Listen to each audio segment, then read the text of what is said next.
Yeah, we'll make a start. So good morning, everyone. Thank you very much for joining us. It's really great to see you here. This is the first of a series of get-togethers for Appetite for Angus over the coming weeks and months ahead. And we're very much learning and adapting to new ways of delivering these events. Usually, in more normal circumstances, we would like to do it face to face, but obviously that's not possible. So we're adapting to new delivery styles and trying to learn how to use the technology as we're going along. So bear with us. For a few of us, including myself, this is relatively new. So please bear with us if there's any hiccups or any stumbles along the way. It's totally natural. We're all human, and these things happen. I should introduce myself. My name's Callum Johnston. I work as a consultant for SAC Consulting in our Perth office. I work in the food and drink team, and I specialise in, I do a lot of work in food and drink, farm diversification and agri-tourism. I'm joined this morning by Kerry Ritchie. Kerry is a principal consultant at SAC Consulting, the sector manager of food and drink at SAC Consulting, and Kerry project managed Connect Local. Connect Local has now come to an end, but Connect Local, I'm sure many of you out there have either heard of it or have been to some of our workshops and events in the past. Connect Local was the Scottish Government's local food and drink marketing and advisory service.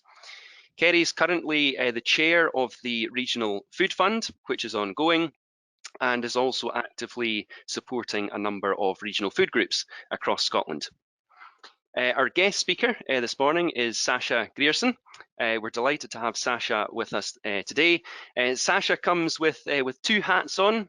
Sasha joined the SAC Consulting team back in June as project manager of the Scottish Farm Business Survey. But we're not here to talk about the Farm Business Survey today. Much more interesting than that is we are here to hear about the Grierson enterprise.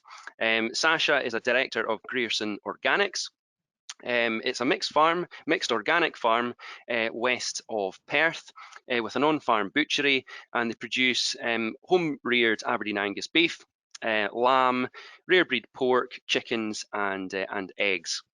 And Sasha's here to provide a case study of really your lockdown story. So some of the opportunities and the challenges that you've faced over the past 6 months, and also just to provide a bit of sort of insight into what the opportunities could be as we move into the winter months and then Christmas and into next year. And I should also say that we've got two members of the team sitting quietly in the background. We've got Malcolm MacDonald and Diane Whittle, who are here to help with some of the technical side. So thank you both of you for helping us out this morning. And without any further ado, I'll just cover a couple of housekeeping points before we start. Obviously, you can see us at the moment, but we can't see you. As Kerry said right at the beginning, some of you may have heard it. We weren't sure. Obviously, this is the first one that we've done, or we're doing. We're planning to hold a series of these sessions. We weren't sure how many people were going to attend, so we chose to use webinar format. So that has some limitations in that you guys out there can't turn on your webcams and can't engage with us. But what we would like you to do throughout this session is to pop any questions you have. So any questions for Kerry or Sasha, pop them in the questions tab on the right hand side. They will then come through to myself, and we can try our best to answer them at the end, at the Q&A session at the end. There is a chat function as part of this, so it would be really good if you could maybe just pop your name into the chat box, say hello to everyone, let us know who you are, your business, and where you're dialing in from today, and that would be great. This session will last approximately an hour. It's my job to try and keep us on track this morning.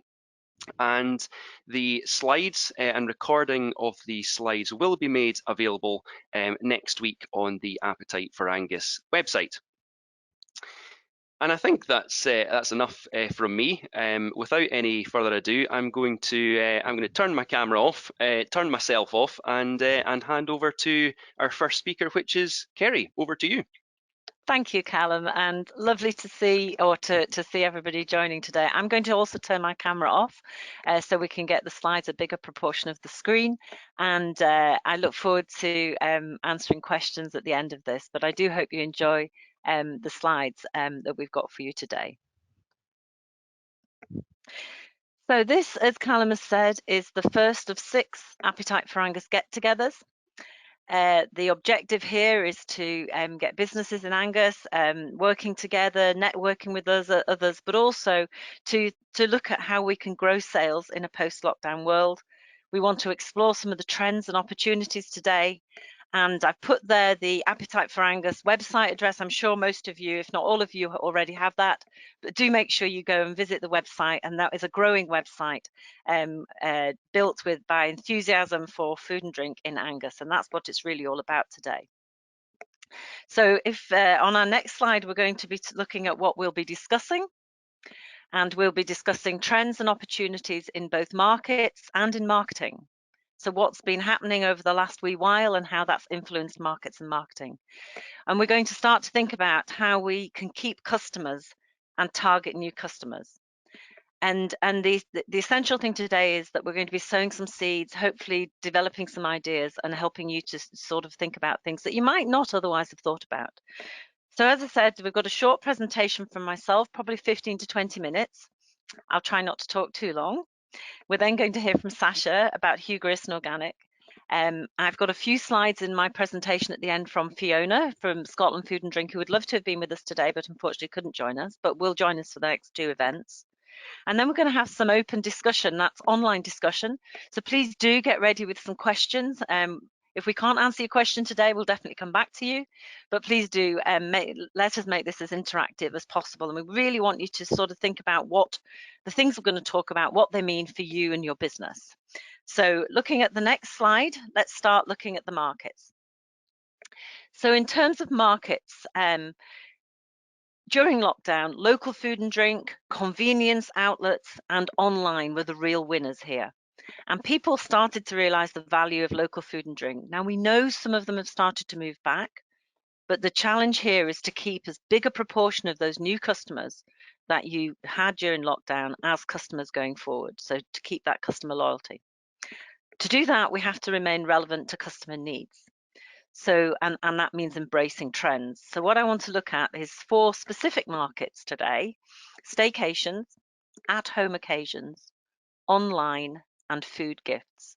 And I've also snuck in a little slide there about Christmas 2020 trends, because although it might be too late to start developing products for Christmas and selling them in, for those of you selling direct to consumers, there's still opportunities to be innovative and think about packages that you can put together for the Christmas market. So let's start with staycations. Prior to the impact of the pandemic, food tourism was in growth, and more tourists were looking for a great food and drink experience when in Scotland. And this love of food and drink, it won't go away, it won't change. There's a greater respect for local food and drink and the culture, and that includes a greater respect for the sustainability angle of local food and drink with shorter supply chains. The other thing that's important with local food and drink is that it's often tied into the rural community. And Scotland's tourist sector has been highlighted as part of this, that time and time again. And this connection is important to capitalise on if relevant to your product. And it's a story that can be told. Now, anticipation is a key part of any holiday. But in the current climate, it's most important part. It's almost the most important part. So this anticipation, coupled with the fact that the Scottish Highlands tops a list of places that British people want to visit post-coronavirus, provides a huge opportunity to capitalise on your Scottish heritage. For people visiting now, your product enables them to take away a bit of Scotland. For those who want to visit but have to delay, take advantage of this emotional wish and sell to them online if you're able. You can also feed their anticipation. Tell if you can't yet sell. So your product story is paramount. And it's really important that you maximize the use of the many different platforms, including social media. So capitalize on this combination of opportunities to strengthen your link with local, to build links with staycationers, and to provide online and future gifts. Make connections now for when they've gone home. And staycations are fueling footfall for convenience stores as more and more of more than a third actually of tourists intend to solely self-cater during trips and holidays. So again, there's another opportunity to link with these convenience outlets and local shops. These outlets, many of these outlets actually have reviewed their product ranges to cater for this staycation growth and the opportunity that people are looking for. So this might be an opportunity for you going forward. Many consumers prefer to use smaller local shops than go to a busy, large supermarket. So how can you link your product to this local outlet, local provenance, locality provenance? There's also an opportunity beyond the summer season. We're coming now into autumn, so there'll be winter and hopefully Christmas staycations. As yet, the ban on travel has not fallen. Let's hope it doesn't. But if it does, make sure that you've got the links to people that you've connected with that have been in your local area, or make sure you can really develop your online offering and create that link to Scotland and that wish for people to experience Scotland. Are there opportunities for you in terms of range development, in terms of experience development? Health and safety is a big concern. How can you promote the safety, health of your product? That could be around packaging and distribution. Can you be innovative? As many smaller businesses, according to World Food Panel, are actually winning because of innovation. And the people have been developing the food to go option. So can you build in the Walker's Picnic, the beach brunch, or the Munro Baggers lunch, linking your offering, your food to go offering, to what people do in your area? And can you continue to build your take home or online offering while still providing face-to-face customers? So make people feel they matter. What's important to them is important to you. And this was one of the key findings from a lockdown survey. People want to feel they matter, and you can reflect that in the way you market your product. So can you use your brand and product to create magic moments for people? Lord knows we need those at this time. So is there an opportunity for you to link your products to stories, to customs, to events? And we're going to explore this more in the next webinar. So let's now take a look at home occasions.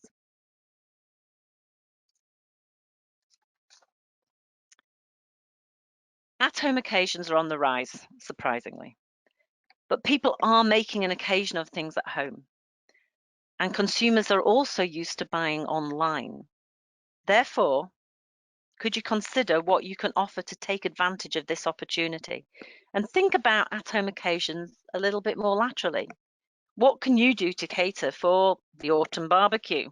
I bet there'll be winter barbecues this year. What about picnics? And, quite often we have carpet picnics at home, so indoor picnics when the children are small, because obviously it's quite often raining or snowing or whatever outside, but you can make it fun.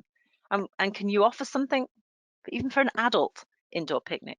How can you package and promote your range and your offers to take advantage of this? Can you think laterally and develop ideas for at-home events? Thinking about birthdays, anniversaries, things like that.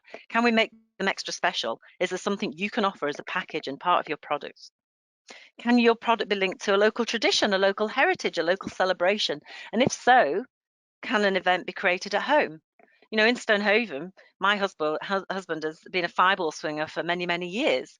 I don't know what's happening this year, but effectively, essentially, you can do something at home to celebrate that celebration. So can you link your product to the business or community? Can you effectively become a home away from home People are looking for things that reassure them, for things that remind them of good days, better days. And that emotion is really important to consumers. The emotion of around community is also very important, and community is a big, big bit of the issues we're dealing with now. So, can you really emphasize what you're doing to support local? Can you tell the story of a local issue that was critical to your business or something you helped out with? All these things will help with these local and occasional opportunities. So can you create a social connection to help people want to buy your product so that your product means more to them? So let's look at the online market. Lockdown drove online growth, and many businesses had to really quickly pivot to take advantage of the B2C opportunity that it was an opportunity, but obviously coming out of adversity effectively. And specialist retailers who offer an online service have benefited from new customers during lockdown. There's no doubt about this. And these consumers are actually are more loyal with their shopping. There's the Levercliff did some research this year and found that new online customers that were shopped online in lockdown were more loyal. So this online shopping will continue to be really important. And now we see a broader range of consumers shopping online. Kantar have done some work here and found that more and more a broader range of demographics are now resorting to online shopping. And I can hold my hand up as a 57-year-old new convert to more shopping online. So certainly that's something that's really, really important. But online shoppers have been cherry picking. They look for things that are different. They look for things that are not their usual regular shop. And also regular online shoppers have started to include additional items in their regular shop. So there's an opportunity here for people new to online to really be part of that online consumer growth and consumer loyalty. The online customer experience, however, is really, really important. So making site navigation easy is absolutely paramount. You need to make it easy for customers, many of whom will be new to online. So don't make it too difficult. Don't make it difficult at all. Make it easy for them to buy your product. Your content will need to be arresting and engaging. It needs to make people stop. It needs to make people read and consider and purchase. And digital is an excellent key online shopping. Digital excellence, is key to the online shopping journey. If people come across a hurdle, they won't go any further. So really, really make it easy. And also many, if not all online journeys start with a search. And then therefore it's important in terms of the text and how you build your online offering so that it can be optimized. So you need to have a strong proposition and great content to optimize the consumer experience, make it easy for them to come back again, make it easy for them to give you a good review. So investing in e-commerce is important to maximize the opportunity of the online channel. I now want to briefly look at food gifts. And much gifting has moved online. And I've been saying for a while that we need to plan for an e-Christmas and start to think, well, I start to think now, I hope you're already thinking of how you're going to capitalize on the online gift opportunity market. Who do you need to collaborate? What are the opportunities for collaborative gifting ranges? There are opportunities again here to link to staycationers with future online gift offers. Make the link, give them the card, give them the contact details, and encourage them, get in touch, encourage them to actually spend with you, even though they're not standing in front of you or in your cafe. Lockdown has made planning ahead necessary. More and more people now are planning well ahead. And staycationers will be thinking ahead. So whether they're there with you and you can sell them for Christmas now, or whether you want them to contact you again, make that easy for them. And can you link your food and drink offering to non-food ranges that broaden and appeal in terms of gift? Can you link your product offering to an affordable lifestyle aspiration? If you think about some of the products that are represented on the call today, there are many opportunities to think laterally about actually how do I appeal to what the consumer is looking for? So emphasize again your community role, your place, your locality, add to that appeal as part of the gift. and to keep local and staycationers, customers long into the future, to create new customers online, and to start thinking, actually, my product would make a great food gift. So just thinking about gifts and thinking a little bit more, let's just have a quick look, quick sneak peek at a Christmas 2020. It's going to be a big home celebration. There's no doubt about that. Let's hope friends and family will be able to get together, probably families at this rate, and probably the more nuclear family also at this rate. But again, you know, maybe some celebrations will involve a bit of Zooming, and maybe that Zooming will be at lunchtime, at Christmas lunch. So hey ho, you know, think about other opportunities there. Some of the key Christmas ranges that have been previewed are some of the trends are quite interesting and actually reflective of what we've been going through as a nation. There's a lot of traditional homely type foods, mini toasties, giant pigs in blankets, a sausage roll log, and reindeer crumpets. Fantastic, really, really imaginative, but all things that we grew up with, that are home for us, that are really traditional comfort things. And then there's a little bit of traditional with a twist. Pigs on fire, mini barbecue beef and mac, candied pigs blankets, salmon and mac cheese bites, Christmas cake truckle for the cheese lovers, and truffle pigs in blankets. So again, there's that tradition, but with a twist. One of the key flavors coming out this Christmas is orange. So turkey with candied stuffing, duck with orange glaze, not new, but chocolate with chocolate, oranges and chocolate with cakes, again not new, spiced clementine fudge. So orange is the real flavor coming through here. So I don't know whether there's things that can be done, but maybe just bear that in mind. And then an interesting thing is a range of food for the run up to Christmas. So again, a great potential here. Frankfurter sausages wrapped in mustard and bacon is a good example. So, you know, can you do something in the run up to Christmas? Can you make that a great celebration? So pre-Christmas and also post-Christmas. So think in terms of your product beyond potentially the main meal. And kits are quite big this year as well. One of the interesting one was salmon eggs royale. So again, making the breakfast a special occasion. And there are meal kits to help make home cooked extra, a little different at Christmas. And obviously there's a lot of vegan, a lot of plant-based Christmas lunches, as you would expect. There's a Yule log, there's a vegan turkey, there's dairy and egg-free desserts, there's vegan pigs in blankets, there's vegetable skewers, many, many other examples. So think about what those trends mean to you and your business. It's too late for NPD, really, for most of us, but can you put products together to cater for those trends? Can you capitalize, maximize this homely trend, or homely with a difference, and that food for pre and post Christmas days? So what does this all mean for your marketing? So looking at this next marketing slide, your story is crucial. It's important, and it's there. We're going to explore that more at the next get together.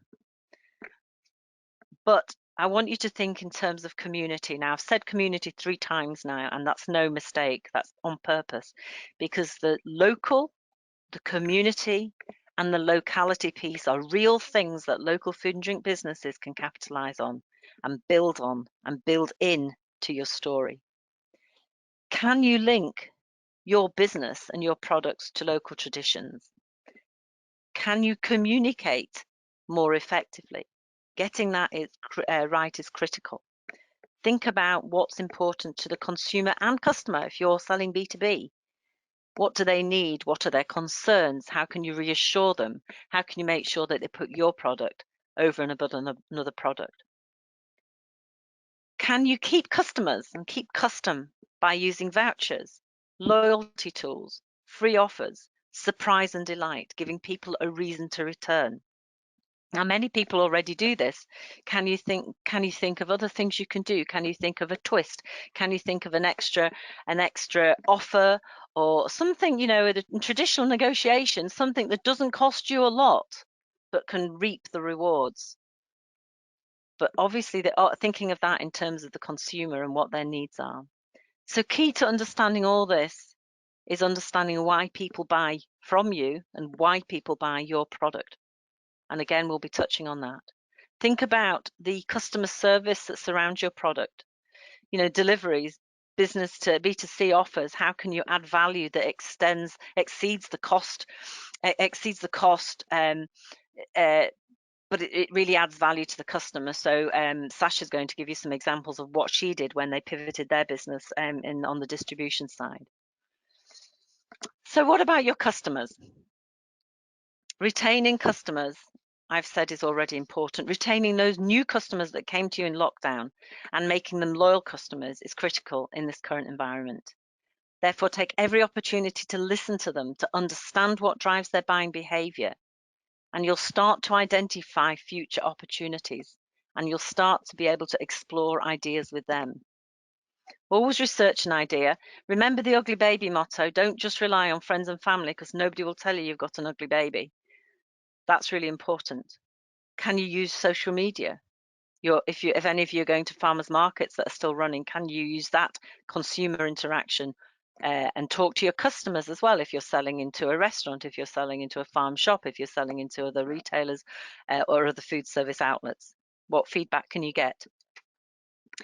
So during times of great change, brands need to be adaptive. They need to consumer concerns. They need to understand what's important to the consumer to ensure that they're successful. And during lockdown, Kantar did some research around consumers and asked them what they were most looking forward to. And I've got a list on the slide there. A night out, the pub. Yeah, surprisingly enough. Drinking with friends, festivals and gigs, pampering, travel, seeing loved ones, sporting events, the outdoors. Now, a lot of these are limited now, but are there any opportunities to build in the sentiment of these things into your product, into the marketing of your product? You know, sending a bottle of gin to a family friend in London and then being able to have an online Zoom session celebrating that person's birthday. That way, you've got the family piece, you've got the celebration piece, you've got the local, fantastic Scottish product. You get my drift. What can you do to capitalize on these things, what people were looking for, and start to think about the impact that has on your product and marketing? So your product, for example, another thing I'm thinking about here is your product could bring the Scottish outdoors to the gift recipient if they can't actually visit. It could be part of a sports afternoon bundle if somebody's following the sports on TV. Think about those as gift bundles. Birthdays, Christmas, I'll say no more. Your offer needs to match your customer's perceived needs. And one of the things we need to be aware of is value for money. A recent Kantar report identified that 25% of consumers are concerned about household finances, and that's understandable. So the perceived value for money here is really important. Doesn't have to necessarily be cheap, but the perceived value for money is important. So your product offer needs to match your customers' perceived needs and aspirations. Help them achieve a safe, fulfilling experience, both out shopping, when cooking, in a restaurant, eating and drinking at home. Bring your product to them by addressing their needs. So quick look at some other key trends. There's an opportunity here to create differently, to be transparent and tell the story behind the products. Things that are really important is food safety, trust and transparency. People are keen on understanding that their food is safe. Localization and self-sufficiency as the world shrinks. Can you think about that? And safety linked to sustainability. So thinking again, yes, people are interested in sustainability, but their products got to be safe. And consumer values, there's been a lot of increased interest in public service and brands working in community good deeds, all that social piece. So brands need to show they care. And again, is this something you can emphasize with your brand? And I've listed there some of the more recent interesting local product trends, and some of these have been trends for a while, but local provenance, so that locality, you can't copy locality. So what can you do to capitalize on your locality? Responsible consumption, thinking about plant-based, thinking about environment, natural and functional ingredients, and then things around healthy fat, healthy aging, so fortification, functional ingredients for the aging population as well. Personalized nutrition, adult soft drinks, snackification, making that sort of your product available for 5 eating occasions during the day rather than 3. And fermented foods, things like kefir and kombucha. So lots of different things going on. So let's note these things are interesting. These product trends are really part of the environment, and can you adapt, capitalize, take advantage of any of them? So what will be the focus and opportunities for the future? So the key thing in the next slide, during lockdown, the main thing was safety, knowledge, and familiarity. So products started to think about broadening customer appeal. Iron Brew launched its vintage product, so basically trying to appeal to more than their traditional market. And what about greater presence, more communications, building a community and a following for your product using the likes of social media, and really presenting and developing a brand presence. More products are looking at broadening their categories and the different categories they cater for. And that can be done by looking at how you market your product and thinking about the consumer in the different categories. And more moments. People want to remember and create memories and moments. So what noise can you create around your brand? Can you make your product, as we've talked about, more relevant beyond its traditional place? And can you take advantage of the trends that we've just talked about? Thinking about innovation, it creates interest, it creates noise, and you've got an opportunity. So finally, looking forward, and this is my final slide, you need to plan for future lockdowns, as we can see in the recent news this week, and you need to plan for social distancing. I know you know that. But you need to grow and create online presence for e-commerce. That's critically important. And you need to plan for cashless transactions and create closer customer relationships, whether your customer is another business or whether your customer is a consumer. So think about building a social media community to drive interest in sales. Think about how you drive interest in sales and in your product. Maximize the use of information and data that you have to hand. Opportunities to build on information that you've seen through webinars. What does that mean for your product? Can you build your region into your offering? Can you make more of being an Angus business? And we're going to look a bit more about this when we think about story in the next session. So I'm now going to pass on to Sasha, who's going to talk through her business as our case study today. Thank you for listening. Thanks, Kerry. I hope everyone can hear me. That's very interesting. I now have a long to-do list, or I have a long to-do list to give our administrator on our small local business. Good morning, everyone. It's nice to see some familiar faces in the attendees list. And thank you, Kerry and Callum, for asking me along today. My name is Sasha Grierson. We are Hugh Grierson Organic. We are a small scale food and farming business. And if we could just pop to the next slide, please, Callum. What do we grow? We grow beef, lamb, pork, chicken, eggs, all organic, all grown on the farm, and that's what we sell. So we have a sort of five product offer, and we're aiming for high standards. And to sell, most of our business is sold within a 70-mile radius. And I think one of the strengths of our business before we went into lockdown is that we had a range of outlets. We sold to shops, we sold to restaurants, we sold to farmers markets, we sold directly to people in the form of boxes going out UK-wide, but mostly within Scotland. So we had a broad range of customers. And that was great because when lockdown came, the restaurant trade disappeared. So for us, what happened in March? I noticed that around about the middle of March, orders had begun to tick up with the odd random kind of extremely large direct customer order. A direct customer order is in the region of £100. And we had one that was £800 that just dropped into our inbox on the 12th of March. And the butcher just said, people are stockpiling. And then lockdown came and the phone just rang off the hook. The emails poured into our inbox. The online sales just went bananas. It was like Christmas hit us, but we had done no planning. And that's a bit of a scary place for a little business to be in. At the same time, we were trying to implement social distancing measures in the butchery, as well as cope with an almost fourfold increase in product demand.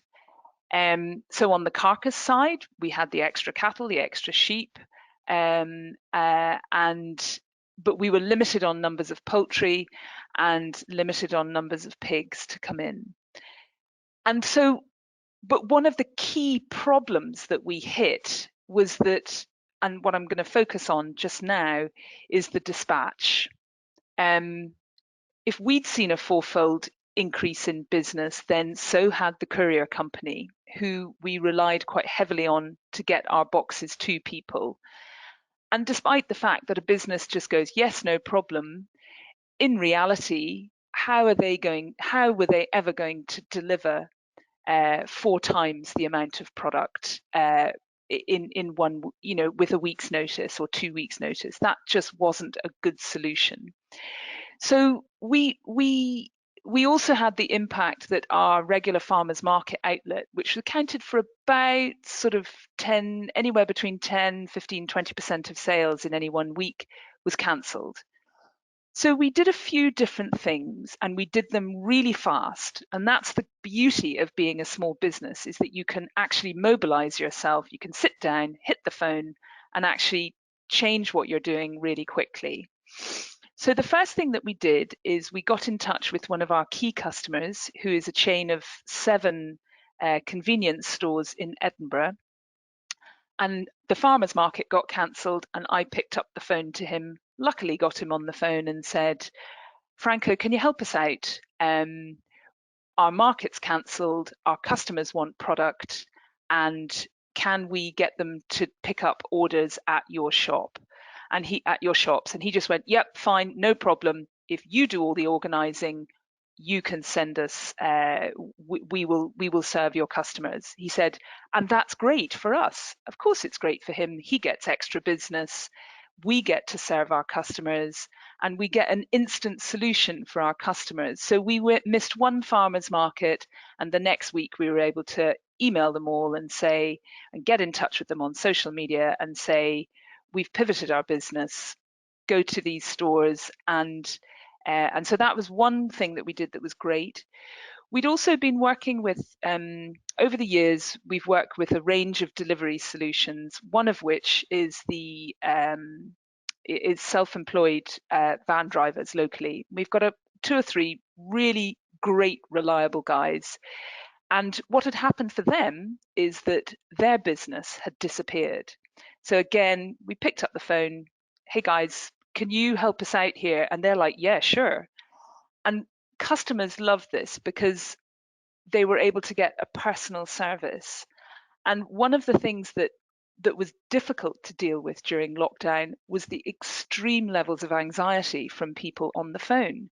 How am I going to get some food?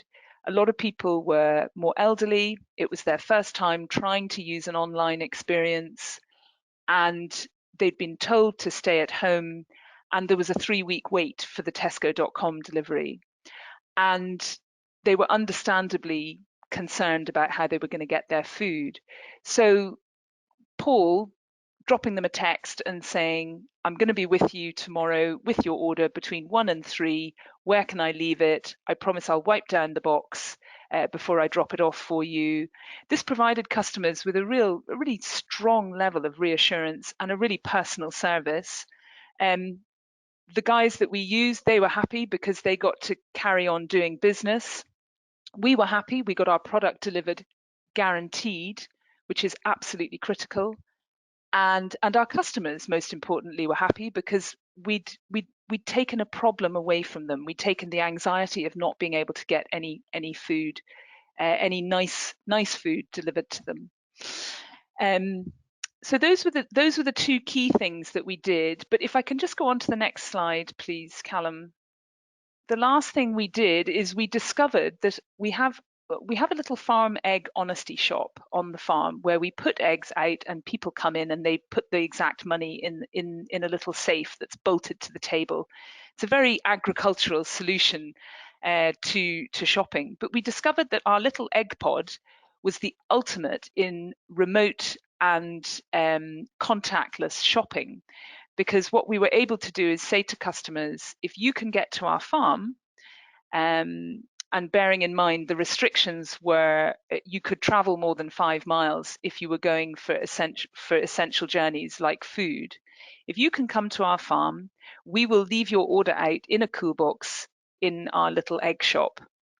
And our problem quickly became that we didn't have enough individual cool boxes and there wasn't enough room in our egg shop for people to be able to come and collect.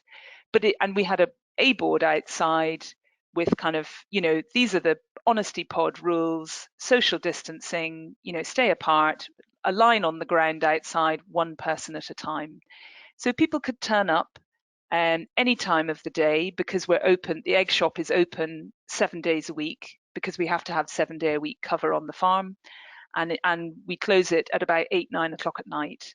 So again, it was just a really convenient solution for customers, and they were reassured that we left the door open, and they were reassured that the only thing they had to touch was to lift a cool box lid and reach in for their bag of food that had been prepaid for.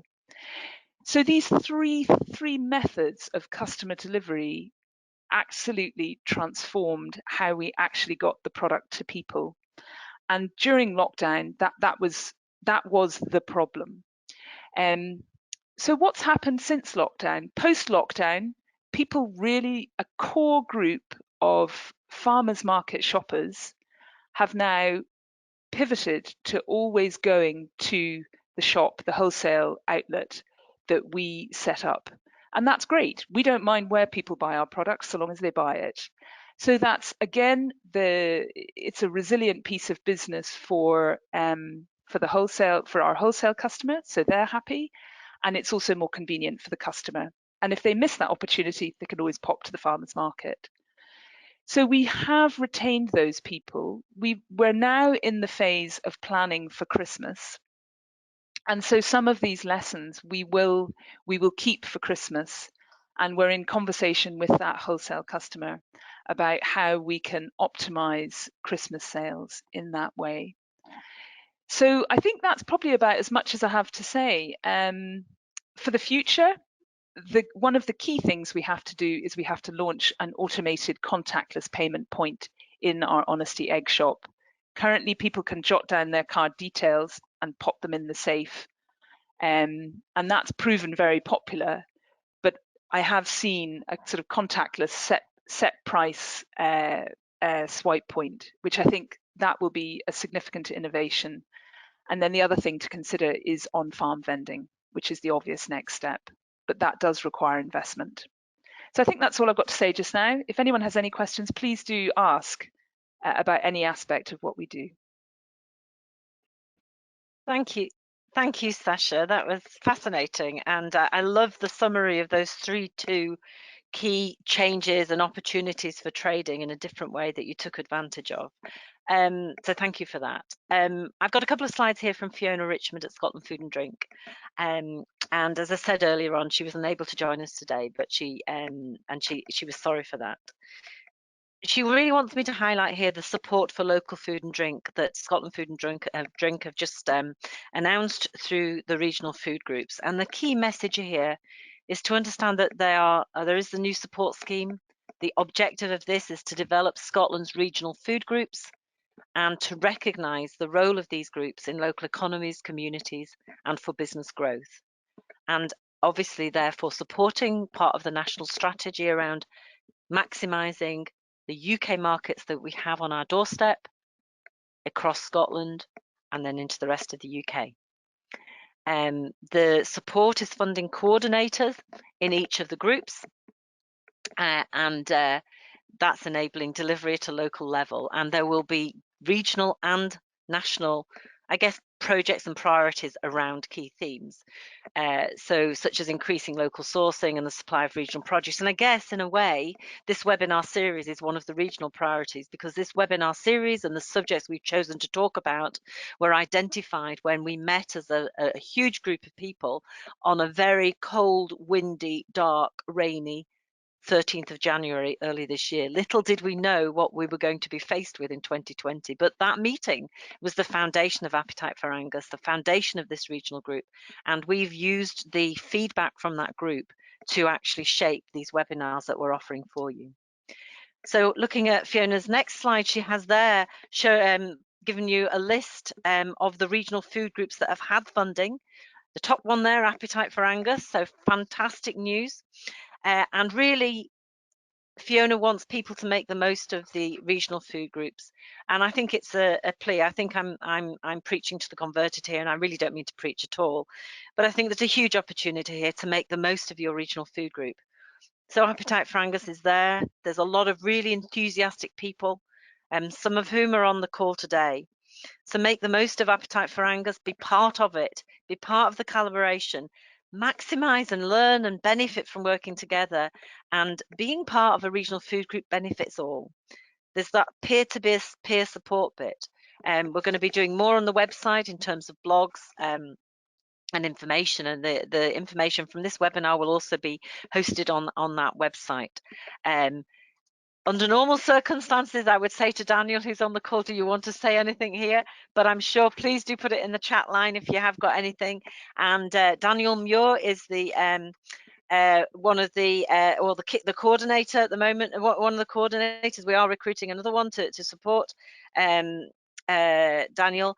But please do make the most of Appetite for Angus. And you've got some other people in the steering group also on this call. I'm not going to try and list everybody because my little window for who's here is tiny and I'm short-sighted.